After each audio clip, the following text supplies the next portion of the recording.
एई जगार ही 14 जन हमर 13 जन शहीद होइतिले आउ से भितरु मो पुआ भगवान से भी शहीद होइछि सेत पई हमर परंपरा रे भी से दुलसुनुम हुए समस्त हमर पूर्व पुरुष माननको भी आउ घरे जो किछि जर ହେଇକି मरले भी आमे ए बढिया दुलसुनुम करू आउ एटा हमर प्रत्येक वर्ष शहीद माननको मने पकेइबा पई एई जगह को आसिकी हमें करू एइटी शहीद ହେଇतिला हमर वीर शहीद माने तथापि आज पर्यंत हमर चाकरी भी पाई नांती और सर्वहरा ହେଇକି अछु बहुत कष्ट रे अछु आउ हमर लोक माने हमर जमी बाड़ी हरैकी सर्वहरा ହେଇचंती आउ आज भी किछि न्याय दउनांती हमको जे आज का दिन रे जो शहीद दिवस आम पालन करुचु 20 वर्ष पर 20 वर्ष 19 वर्ष बीती गला 20 वर्ष आमर निहाती आम आम आदिवासी समाज आम आदिवासी संप्रदाय दुखदायक घटना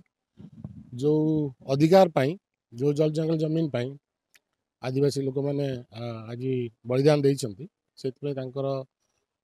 मन पकड़ापी सद्बुद्धि आम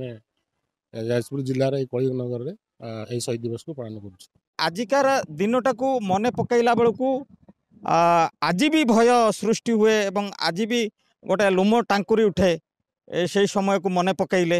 यही जो जगह उपर आम छिड़ा को मायम लिंगी बोली कहते मायम लिंगी मीन जो रक्त झरी ये 13 माने टी जीवन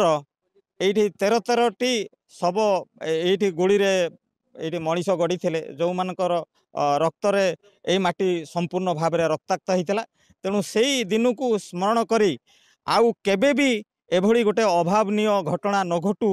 यहीटा आशा करी आज तांकर स्मृति रे ए दिवस को आमे पालन करूँ। जनवरी 2 2006 मसीह जो गुड़िकंडी होता से आमर संग्रामी साथी मैंने शहीद होते उद्देश्य एथर आम 19तम शहीद दिवस पालन करुचु आउ निश्चित भाव से दिनटा को आमे केबे भूली पारिबु नाही कंपनी जो जगार एवं ठिया यही जगार ही से इनसीडेंट होता तेणु निश्चित भाव में गोटे कष्टदायक परिस्थिति से समय थिला आज दिन से आम पालन करुचु।